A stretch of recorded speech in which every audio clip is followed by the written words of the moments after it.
Hello, everyone. Let me ask you questions. How will you feel if convicted sex offenders have access to social media? Lester Girl Packingham was a registered sex offender, and the state of North Carolina convicted him for having a Facebook account, which is banned for all sex offenders. Lester went through the state and Supreme Court to fight for his First Amendment rights.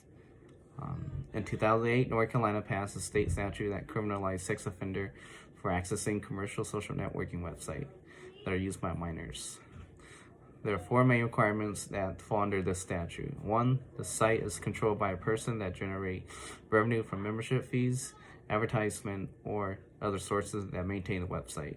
Two, a social site where people meet and make new friends or share information. Three, it allows people to create websites or personal profiles with usernames or alias names with a photograph and access to users' friends or acquaintances. And four, it has the ability for user to talk to other people. In 2010, the Durham Police Department started investigating social media sites for active sex offender user. In 2008, 21-year-old Lester Girl Packingham registered as a sex offender for committing inappropriate sexual behavior with a minor.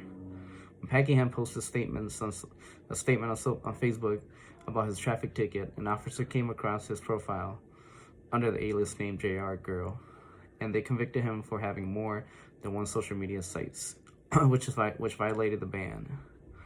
Packingham argued that the state statute prohibition is unconstitutional and was unsuccessful at dismissing the charge. In 2002, he was convicted, but he appealed to the North Carolina Court of Appeal, criticizing the state statute as overbroad, vague, and not narrowly tailored to achieve a legitimate government interest. Speaking in public places is protected under the First Amendment, and social media is considered a public forum for all people to communicate, search jobs, exchange ideas, keep themselves up to date on news, and make their voice heard. Such a ban to exclude sex offenders from participating in the modern public place should be put down by the court.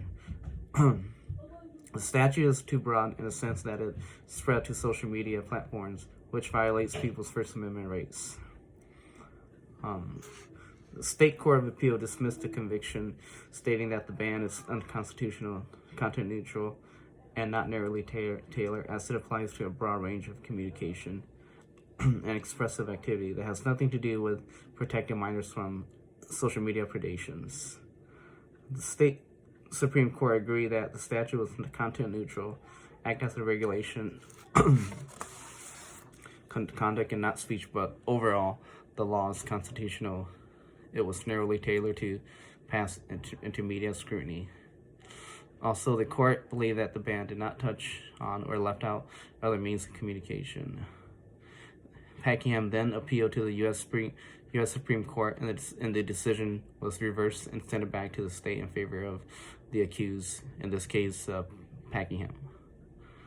Justice Kennedy said that the ban is restricting people from communicating and listening to other people, and it is the court's duty to protect people's First Amendment rights.